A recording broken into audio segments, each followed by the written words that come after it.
और हमें जो वक्त फारूक सत्तार साहब ने एमकम के रहनुमा हैं। अस्सलाम वालेकुम फारूक साहब। जी वालेकुम अस्सलाम। जी आपसे मुख्तसर बात ये करना चाहते हैं कि एमक्यूएम ने अपने तहफ़्फ़ुज़ात का इजहार किया हुकूमत के साथ, क्या वो तहफ़्फ़ुज़ात हैं? क्या आप हमारे नाज़रीन को बताना पसंद करेंगे अवाम को? देखिए, वैसे तो मुतादिद तहफ़्फ़ुज़ात हैं और हमने मतलब पहले इतनी खप पड़ी हुई थी, इतनी शदीद पोलराइजेशन है पाकिस्तान की पॉलिटिक्स में, और वो सिर्फ सियासी जमातों के दरमियान ही नहीं बल्कि ये जो 26वें आईनी तरमीम से पहले और जो कुछ हमने देखा मंजर, उसमें इदारे भी एक दूसरे के सामने ही थे ना। तो अब ऐसी सूरत में हमने अपना एक ये रोल प्ले किया कि हमने ना मौलाना फजलुर रहमान की तरह बार बार चक्कर या फेरे लगवाए कि पीएमएलएन और पीपल्स पार्टी को हम टफ टाइम देते खामखाई, और उसमें हम जो बुनियादी आवाम के मसाइल थे अगर हम उनकी बात भी करते तो लगता है ये ब्लैकमेलिंग है। तो हमने कहा देखिए, हम अपनी तरफ से जो कर सकते हैं हमने किया।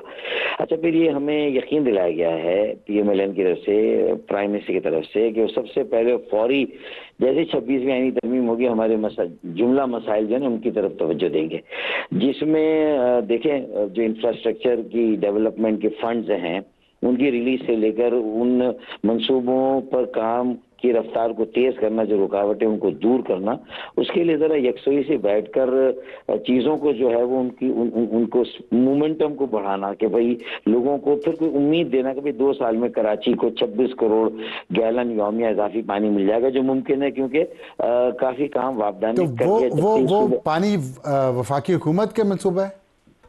जी, मंसूबा K4 तो वाटर बोर्ड का है, जो मकामी इदारा जिसको हथिया लिया है सूबे ने। अच्छा, फिर ये चूंकि इसके वफाकी हुकूमत का क्या कसूर है? सारे आ रहे हैं तो वफाक ने वापडा को दिया और इसमें सूबे ने भी एतराज नहीं किया। 15 सालों से जो भी वजीर आला रहे पीपल्स पार्टी के, 15 साल में ये मंसूबा शुरू ही नहीं हुआ था जब तक ये सूबाई इसमें तहवील में था या सूबाई निगरानी में था। अब जब से वफाक में है तो इस पर काम बहरहाल हो रहा है।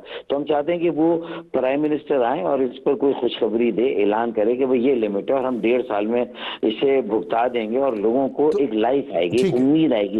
भाई अब लोगों को भी कुछ डिलीवर तो करना है ना।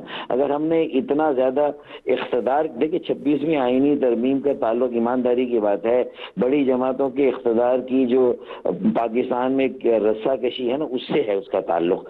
पीएमएलएन को सूट करता था, पीपल्स पार्टी को करता था, पीटीआई को नहीं। ये तीनों बड़ी पार्टियां हैं ना भाई मेरी नजर में, आपकी नजर में। अच्छा, दूसरे इसी तरह के मसाइल जो हैं वो वहाँ बिजली के जो बिलों का मसला है उस पर कमिट किया हमसे कि आईपीपी को एंगेज किया गया, टास्क फोर्स बनी है और 10 या 12 रुपए की कमी होगी तो उसका ऐलान करना है। बिजली का मसला तो पूरे मुल्क का है, लेकिन स्पेसिफिक कराची का जो मसला आपने K4 की बात की है, तो अगर आप ये कहना चाह रहे हैं कि वज़ीर आज़म शहबाज शरीफ कराची जाएं और K4 के मंसूबे पे वहाँ कमिटमेंट्स दे के आएँ, उसको तेज करवा के आएँ, तो एमक्यूएम के तहफ़्फ़ुज़ात दूर हो जाएंगे? नहीं, इसी तरह देखें जो एमएनएस फंड हमें मिले हैं और दिए गए हैं। अच्छा, ये अच्छे खासे SIDCL या KIDCL जो कि वफाकी इदारा है और एजेंसी है, वो ये सारे काम करती है, लेकिन वो पता नहीं CDWP में एक नोटिफिकेशन हो गया कि ये सारे मंसूबे जो हैं वो सूबाई तहवील में चले गए जब PWD खत्म किया गया। भाई PWD नहीं करेगा तो PIDCL कर लेगी, तो उसमें एक खप पड़ी हुई थी एक अरसे से, वो खुदा करके अभी उसको थोड़ा दूर किया गया है।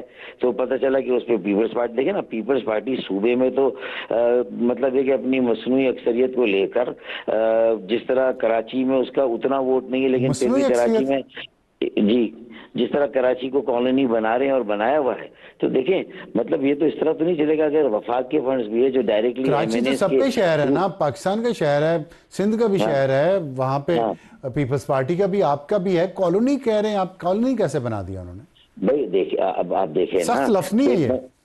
देखें मतलब जिस तरीके से बल्दियाती इंतखाबात हुए थे तो जो हल्का बंदियां हुई थी, अफसार भाई आप गौर करें कि अगर पीपल्स पार्टी के जो इलाके डोमिनेटेड है उनका, देखिए उनका वोट पूरे कराची में 15% से ज्यादा नहीं, ज्यादा 20% होगा, चले मान लेता हूँ, लेकिन उनकी 50% से ज्यादा अगर सीटें निकली इसलिए कि उन्होंने उस 15-20% को उन्होंने जो है उसको खींच तान के उसकी कॉन्स्टिट्यूंसी अपनी ज्यादा शिकायत आपकी पीपल्स पार्टी से है? हमारी 90,000 पे 1 और 6, मतलब एक उनकी 6 और हमारी 1। तो ज्यादा शिकायतें पीपल्स पार्टी से हैं आपकी, और पीएमएलएन से या हुकूमत से थोड़ी कम है, लेकिन है जरूर, यही बात है जरूर। इसलिए है कि अब उन्हें हर जगह तो मतलब पीपल्स पार्टी ही को तो सर पे नहीं बिठाना ना, अगर हम भी एलआई हैं, ये बात सही और है। हम तो बाकायदा हुकूमत को तुरंत उठा रहे अपनी वजारत देके, वो तो बड़ी समझदारी से काम लेके वजारतों से दूर रह के सिर्फ उन्होंने आईनी ओहदों पर कब्जा किया हुआ है, तो वो है भी और मतलब साफ छुपते भी नहीं, सामने आते भी नहीं, और हैं भी और नहीं भी हैं।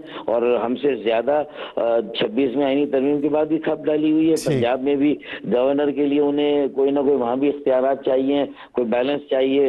तो लेकिन एमक्यूएम के लिए वो बैलेंस क्रिएट नहीं करी सूबे में। बहुत शुक्रिया फारूक सत्तार साहब बात करने का। और वक्त ब्रेक के बाद वापस आएंगे तो हमारा आज का हॉट इशू, क्या हुकूमत दबाव में है? जैसे कि आपने अभी सुना, एमक्यूएम को तहफ़्फ़ुज़ात हैं, JUI को हैं, पाकिस्तान पीपल्स पार्टी को हैं। तो हमारे आज के हॉट इशू का जो है कि हुकूमत दबाव का शिकार है, हमें ज्वाइन किया बिलाल अज़हर कियानी साहब ने, MNA है पाकिस्तान मुस्लिम लीग नून के। बिलाल साहब खुश आमदीद।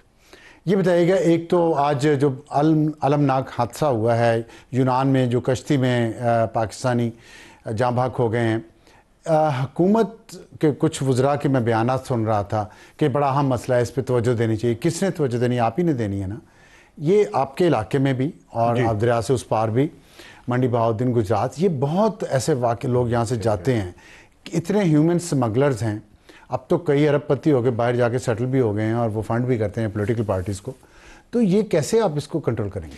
जी बिस्मिल्लाहिर्रहमानिर्रहीम। अब्सार साहब बहुत शुक्रिया जी अपने शो में दावत देने का। देखिए आप सही कह रहे हैं जी, एक बड़ा संगीन इशू है आज। सबसे पहले तो to address what you said कि हुकूमत क्या कर रही है जी, वज़ीर आज़म साहब ने स्पेशल सेल का भी एक क़याम किया, वज़ीर खारजा डिप्टी प्राइम मिनिस्टर का भी मैंने देखा था बयान आया था कि इस बयानों से क्या होगा? नहीं, फर्स्ट एंड फॉरमोस्ट जो पाकिस्तानी वहाँ पे मुतासिर हुए हैं, ठीक है, उनको फौरी इमदाद पहुँचाने के लिए, शनाख्त के लिए जी, वो तो इमीडिएट है बात, और वो इंशाल्लाह वो मदद फराम की जाएगी।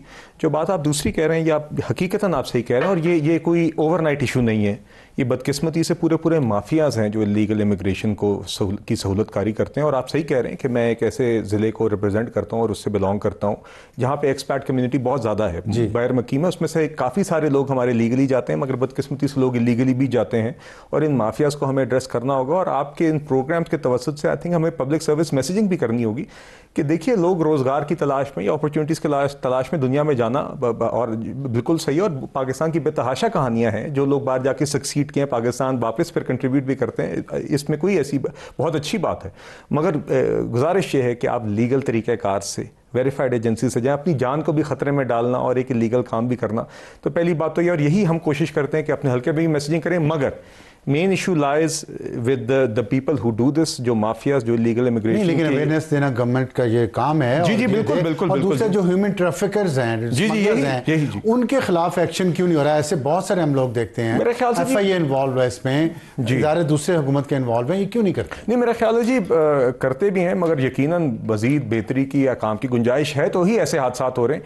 तो यकीनन जी इसमें हम सबको मिलके, चाहे वो लेजिस्लेटर्स हों, हुकूमत हो, लॉ इन्फोर्समेंट एजेंसीज हों, FIA हो, सबको मिलके इसको बड़ा हेड स्ट्रॉन्ग तरीके से हमें ये। लेकिन एक और चीज़ भी है इससे जुड़ी हुई जो है, और ये जो नौजवान नस्ल है, यंग जनरेशन जो है, वो बहुत सारे लोग उसके जो इस मुल्क से मायूस हैं, उम्मीद नहीं है, वो बाहर जाना चाहते हैं। आपकी हुकूमत स्टेबिलिटी लाने की कोशिश कर रही है लेकिन आ नहीं पा रही। ये दोनों मसले आपस में जुड़े हुए हैं। मईशत तरक्की करेगी तो लोग यहाँ रुकेंगे, रोज़गार मिलेगा, इसको कैसे एड्रेस करेंगे? नहीं, अब्सार साहब देखिए, पाकिस्तान से दीगर लोग पढ़ाई के लिए या रोज़गार के मौक़ों के लिए, दुनिया में दीगर अपॉर्चुनिटीज़ के लिए तो दिहाइयों से यहाँ से जा रहे हैं जी। तो वो आई थिंक इस तरह नहीं, इस तरीके से नहीं। देखिए, बदकिस्मती से लीगली भी लोग जाते रहे हैं, मगर ये मेरे कहने का मकसद ये है कि जो लोग जाते हैं इसमें कोई इशू नहीं है, बल्कि अच्छी बात है कि लोग दुनिया में इस तरह नहीं जाना चाहिए, इस तरह नहीं जाना चाहिए। यही मैं आपसे कह रहा हूँ कि लीगली, चाहे पहले था चाहे आज है दुनिया में, जी हमारे पासपोर्ट, जी आप सही कह रहे हैं, ये हमारे लिए एक रेपुटेशनल इशू भी बनता है, डिप्लोमेटिक इशू भी बनता है, मगर सबसे बुनियादी बात यह ये है कि जो लोग जाते हैं वो अपनी जमा पूंजी भी इस काम पे लगाते हैं, फिर अपनी जान को भी खतरे में डालते हैं। तो हमारी गुजारिश है कि वो लोग ये काम ना करें। मगर ये आप सही कह रहे हैं, पार्लियामेंटेरियंस का, हमारा, हम जैसे लोगों का, हुकूमत का, लॉ इन्फोर्समेंट एजेंसीज का एक काम है कि इस इलीगल ह्यूमन ट्रैफिकिंग को हम रोकें और लोगों को इस तरफ कायल करें और पब्लिक सर्विस मैसेजिंग करें कि लोग लीगल तरीके से करें और लीगल तरीक़ेकारों को मजीद सहूलत दें ताकि लोग इस तरफ ना जाएं। अच्छा, अब हम जरा थोड़ा पॉलिटिकल इश्यूज़ पे, जब हम ब्रेक पर जाने से पहले हम बात कर रहे थे पीटीआई के इश्यूज़ पे, उनके अंदर जो खाना जंगी हो रही है, आपस में उनकी लड़ाई हो रही है, लेकिन हम देख रहे हैं कि हुकूमत पर दबाव उन्होंने बढ़ाया हुआ है। अली मीन गंडापुर ने कल भी कहा कि हम मुसल्लह होकर आएंगे। वो जाहिर है उनकी जो भड़के हैं, इससे एक अनसर्टेनिटी तो रहती है ना। अब आपने 16 दिसंबर की कल की छुट्टी का ऐलान भी कर दिया है, उस पर भी लोगों के सवालात हैं कि क्यों छुट्टी दी गई है। तो ये जो एक सियासी कशमकश जारी है, ये सेटल क्यों नहीं हो पा रही आपसे? जी देखिए, सियासी कशमकश तो मैं नहीं कहूँगा जी। एक जमात है जो कि उस सियासत के लिबादे में बार बार एक एनार्की या वायलेंस करती है। और मैं बदकिस्मती से जी, मुझे अक्सर लोग कहते हैं कि आप ये खैबर पख्तूनख्वा की हुकूमत या CMKP का कामों को बदमाशी कहते हैं, तो हम मजबूर होते हैं। देखिए, जब एक CMKP ये अल्फाज इस्तेमाल करेगा कि अब हम मुसल्लह होके आएंगे, और आप पहले भी मुसल्लह होके आए हैं, और अब भी आप, अगर आपके आने, ये बात ही कहना इतनी गैर जिम्मेदाराना और इतनी संजीदा बात है कि आपको उस मनसब का भी ख्याल नहीं जिस पे आप बैठे हुए हैं, chief executive of a province. और आप पहले भी आपने संजानी के जलसे पे खड़े होकर आइन को, खवातीन को, अफवाज पाकिस्तान को, सहाफ़ियों को गालियाँ निकाली थी और कभी माफ़ी नहीं मांगी, और आज आप फिर उसी ज़ुबान पर उतर आए। और बदकिस्मती से हकीकतन यही ज़ुबान है जो इमरान खान साहब पसंद करते हैं। ये इमरान खान साहब की तर्जुमानी करें। लेकिन ये इसके सब के बावजूद आप उनके तजादा दिखा रहे हैं ना। नैरेटिव तो उन्हीं का बिक रहा है, लोग तो उन्हीं की बात पे यकीन कर रहे हैं कि पता नहीं इस्लामाबाद में क्या हो गया, कितनी डेड बॉडीज हो गई। आज खुद उन्होंने कहा है कि लोग हमारे शहीद हुए हैं, अली मीन गंडापुर ने, जो कुछ दिन पहले कह रहे थे सैकड़ों लोग। तो ये आप इस पे इतना नाकाम क्यों हैं? नहीं देखिए, अबसार साहब, मिस इन्फॉर्मेशन के खिलाफ तो हमारी एक जंग जारी है ना। ये तो जंग सिर्फ कानूनी तो नहीं हो सकती। नहीं, आप सही कह रहे हैं, बयानी जंग भी तो देखिए जी, हम बयानी जंग बिल्कुल फैक्ट बिल्कुल तवज्जो नहीं दे रहे। नहीं जी, बयानी जंग से मुराद यही है कि हम झूठ का मुकाबला हकीकत से करते हैं, और वो हमारी हुकूमत करती भी है। मगर यकीनन जी, आजकल ये एक डिसइंफॉर्मेशन और PTI जैसी जमातें जब एक नेगेटिव और किसी भी हद तक जाके झूठ फैलाने की तरफ अपनी सारी एनर्जीज मरकूज करें, तो दुनिया में हर जगह पे ये चैलेंज है और यहाँ पे भी ये चैलेंज है। मगर PTI ये काम करती है। दुनिया में चैलेंज को किसी न किसी तरीके से काउंटर तो किया जा रहा है। जी जी जी जी, हम देखते हैं कुछ नहीं किया जा रहा। नहीं देखिए जी, बार बार हमारी हुकूमत ने आके सामने हकायक रखे हैं, चीज़ें रखी हैं, और सिस्टमैटिक तरीके से स्ट्रेटेजिकली वो प्रोपेगेंडा चलाते हैं बाहर बैठ के और यहाँ बैठ के, मुख्तलिफ तरीकों से मुख्तलिफ लोगों को टारगेट करके।